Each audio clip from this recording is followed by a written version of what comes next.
पुरी जिला प्रशासन पक्षर special circuit house ठारे गुरुत्वपूर्ण बैठक। पुरी जिलापाल सिद्धार्थ शंकर स्वाई और एसपी पिनाक मिश्र निर्देश क्रमे पुरी स्पेशल सर्किट हाउस ठारे जिला प्रशासन एक गुरुत्वपूर्ण सभा अनुष्ठित हो जाइछि।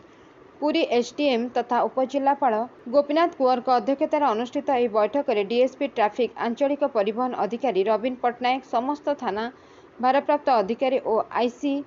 जीआरपीएस ऑटो रिक्शा महासंघ और विभिन्न सामाजिक अनुष्ठान सामिल रही। गाड़ी चलाइबा बेले निशा सेवन न करने को, मोबाइल फोन व्यवहार न करने को, पैसेंजर ओभरलोड न करने को, निर्धारित होइतिबा सर्वनिम्न दर तालिका गाड़ी रे डिस्प्ले करने को, एणेतेणे पार्किंग न करने को एवं प्रत्येक गाड़ी मानकर लाइसेंस और समस्त कागजपत्र अपडेट रखी देश विदेश आसुथिबा अतिथि बा पर्यटकों उपरे शोषण न करने को और ए सब नियम को मानि चलिबा को पुलिस प्रशासन पक्षरु समस्त को सजा करा जायछि। पर्यटकों उपरे हेउथिबा शोषण को रोकने को अमानिया ऑटो चालकों विरुद्ध में कड़ा कार्यानुष्ठान ग्रहण करने को जिला प्रशासन एक स्वतंत्र कमिटी गठन करिछि।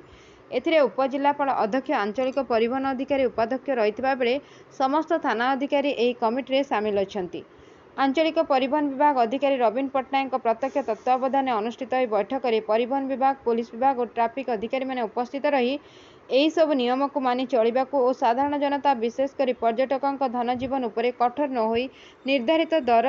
लागू करी पर्याप्त सुविधा, सुरक्षा और उत्तम व्यवहार जोगाई देबा को ऑटो चालकों को तागिद करथिले एवं 15 दिन मध्य ऑटो रिक्शा मानकर लाइसेंस और अन्य कागजपत्र अपडेट न रखिले अमानिया ऑटो चालकों विरुद्ध में कमिटी पक्षर कड़ा कार्यानुष्ठान ग्रहण करने को बैठक में निष्पत्ति निया जायछि। Bureau report, Ekamra news agency.